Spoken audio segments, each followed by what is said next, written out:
ہمارے معاشرے میں نفسیاتی امراض کے متعلق سٹگما اتنا زیادہ ہے کہ ان کو بیماری سمجھا نہیں جاتا، آسیب یا جادو کا سایہ سمجھا جاتا ہے، جس کی وجہ سے علاج کروایا نہیں جا رہا کہ یہ شاید ادویات ایسی ہیں جنہوں نے سلائے ہی رکھنا ہے۔ یہ ادویات ایسی ہیں جو انسان کی شخصیت میں تبدیلی پیدا کر دیتی ہیں۔ اردو پوائنٹ کی ویڈیوز دیکھنے کے لیے ہمارا چینل سبسکرائب کیجیے اور بیل کے آئیکن پر کلک کیجیے تاکہ آپ ہماری تمام آنے والی ویڈیوز سے باخبر رہ سکیں۔ السلام علیکم، میرا نام ڈاکٹر نعمان احمد ہے اور میں ماہر امراض نفسیات ہوں۔ میں 10 سال سے شعبہ نفسیات سے منسلک ہوں اور لاہور میں بطور کنسلٹنٹ سائیکیٹرسٹ پریکٹس کر رہا ہوں۔ اردو پوائنٹ کی آج کی ویڈیو کو بنانے کا مقصد آپ کو ان 7 علامات کے بارے میں آگاہی دینا ہے یا ان 7 غلط فہمیوں کے بارے میں آگاہی دینا ہے جو عام طور پر نفسیاتی امراض کے علاج میں استعمال ہونے والی ادویات کے بارے میں ہماری سوسائٹی میں یا معاشرے میں عام پائی جاتی ہیں۔ دنیا بھر میں نفسیاتی امراض، ان کے علاج اور ان علاج کے لیے استعمال ہونے والی ادویات کی آگاہی آنے سے بہت ساری چیزوں میں بہتری آئی ہے، لیکن ابھی بھی کہیں نہ کہیں ان ادویات کے بارے میں بہت سے خام خیالات یا مسکنسیپشنز پائے جاتے ہیں۔ آج میں انہی 7 مسکنسیپشنز کے بارے میں آپ کو آگاہی فراہم کروں گا۔ سب سے پہلی خام خیالی یا مسکنسیپشن جو ہے وہ یہ ہے کہ ان ادویات کی عادت پڑ جاتی ہے انسان کو۔ ایسا ضرور ہے کہ کچھ نفسیاتی امراض ایسے ہیں جن کا علاج کا دورانیہ تھوڑا سا لمبا ہوتا ہے، وہ دوائیاں کچھ لمبے عرصے کے لیے استعمال کی جاتی ہیں، اس لیے ان کا عام تاثر یہ لیا جاتا ہے کہ شاید ان کی عادت پڑ گئی ہے جس کی وجہ سے انسان یہ دوائی نہیں چھوڑ پا رہا، حالانکہ ایسا نہیں ہوتا۔ زیادہ تر بیماریاں ایسی ہیں جن کے اندر کیونکہ یہ ادویات اس طرح ہیں کہ ان کو تھوڑی مقدار میں شروع کیا جاتا ہے، آہستہ آہستہ بڑھائی جاتی ہیں ان کی مقدار، اور اس کے بعد ایک لیول پر آ کر کچھ عرصے کے لیے مینٹین کیا جاتا ہے تاکہ بیماری پوری طرح سے ٹھیک ہو جائے، اور اس کے بعد ان دوائیوں کو جس طرح ایک سیڑھی کر کے انسان چڑھتا ہے اسی طرح تھوڑی تھوڑی کر کے ان مقدار کو کم کیا جاتا ہے تاکہ ان کو چھوڑنے کی وجہ سے بیماری جلد واپس نہ آ جائے۔ دوسرے نمبر پر یہ کہا جاتا ہے کہ یہ ادویات ایسی ہیں جو انسان کی شخصیت میں تبدیلی پیدا کر دیتی ہیں۔ اس کو سمجھنے کے لیے ایک مثال لیں کہ ہمارے گھر میں جو عام طور پر کھڑکیاں ہوتی ہیں ان کو کور کرنے کے لیے کرٹن استعمال کیا جاتا ہے جو اس کھڑکی کے آگے ہوتا ہے اور اس کو پوری طرح سے چھپا دیتا ہے۔ نفسیاتی امراض بھی یہی کام کرتے ہیں۔ جب ان دوائیوں کی شکل میں وہ پردہ ہٹایا جاتا ہے تو انسان کی وہی شخصیت نکل کر سامنے آتی ہے جو اس بیماری شروع ہونے سے پہلے کی ہوتی ہے، اس میں کوئی تبدیلی نہیں آتی۔ تیسرے نمبر پر یہ کہا جاتا ہے کہ یہ ادویات کوئی مکمل علاج نہیں ہے بلکہ ایک شارٹ ٹرم سلوشن ہے جو جب تک مریض لیتا رہے گا ٹھیک رہے گا، اور جہاں اس نے دوائی چھوڑی تو وہ علامات واپس آ جاتی ہیں۔ یہاں پر یہ سمجھنا ضروری ہے کہ نفسیاتی امراض میں استعمال کی جانے والی ادویات 2 اقسام کی ہوتی ہیں۔ ایک ادویات وہ اس قسم کی ہوتی ہیں جو مکمل علاج ہے، لیکن اس کو کیونکہ تھوڑی مقدار سے شروع کیا جاتا ہے، آہستہ آہستہ بڑھایا جاتا ہے، ان کا ایفیکٹ آنے میں عموماً 10-15 دن لگ جاتے ہیں۔ اس لیے 7 ایسی ادویات جن کو ہم بینزوڈائزیپینز یا خواب آور ادویات کہتے ہیں جو ذہنی سکون کے لیے دی جاتی ہیں وہ ایڈ کی جاتی ہیں تاکہ مریض کو جلدی افاقہ ہو جائے ان علامات سے۔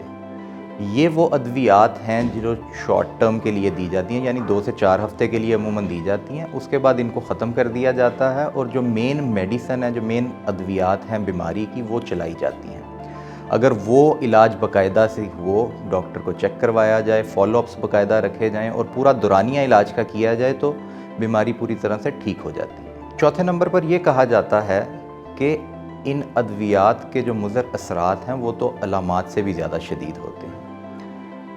ایسا نہیں ہے، لیکن تحقیق نے یہ بات ثابت کی ہے کہ یہ مضر اثرات عموماً ہزاروں یا لاکھوں میں سے 1 یا 2 افراد کے اندر آتے ہیں، ہر کسی میں یہ مضر اثرات نہیں پائے جاتے۔ یہی نفسیاتی امراض کی ادویات کے بارے میں بھی صحیح ہے کہ یہ سائیڈ ایفیکٹس ہر کسی کو نہیں آتے، بلکہ زیادہ تر لوگ بغیر کسی سائیڈ ایفیکٹ کے پورا علاج بھی کرتے ہیں اور ٹھیک ہو جاتے ہیں۔